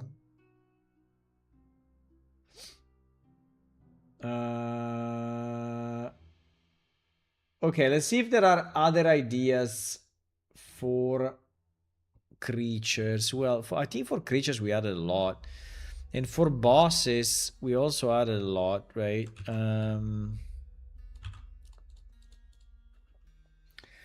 For bosses, we also added a lot. Let me see if there is any other ideas. Guys, do you have any ideas of additional effects? No?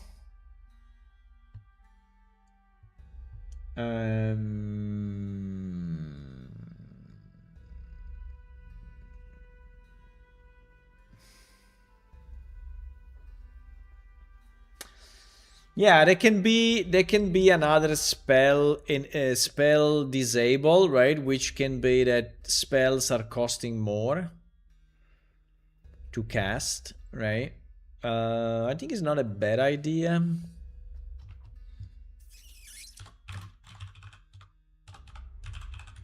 So it can be anti-magic. Anti-magic spells cost 1 more to cast, right? I mean, it's kind of annoying, but yeah, could be an effect. Yeah. I mean, is it very interesting? Meh, it's just slowing down, right? Because it's doing it for both players, right? So, I mean, it's true that maybe one player has spells, the other that do not have spells, but yeah, yeah, I mean, yeah, fine. Yeah, I think it's okay. I think it's okay.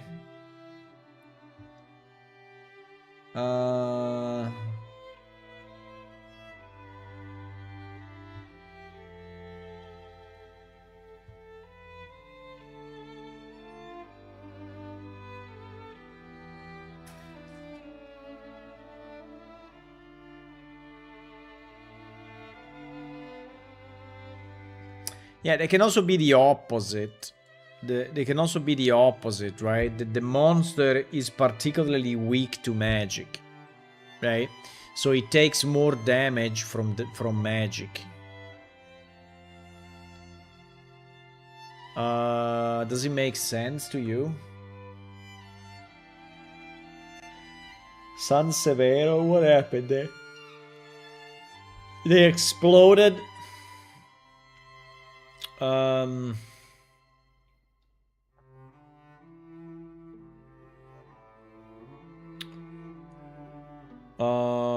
I don't know. Taking more damage from magic is a bit weird, right? Because I mean, I prefer to reduce, so to slow the pace, than to accelerate it, right? So yeah, I think it's not a good idea. I will not put it in. I will not put it in. Okay, so I think we completed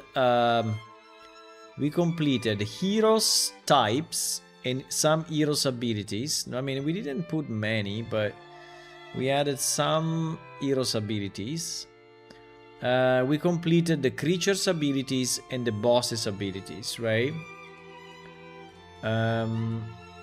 So what is next? What is next is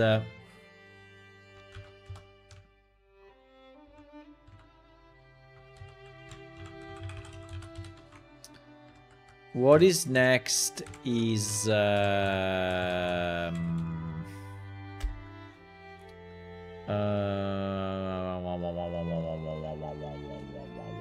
let me just reorganize a bit this text because it's a bit of a mess. Okay.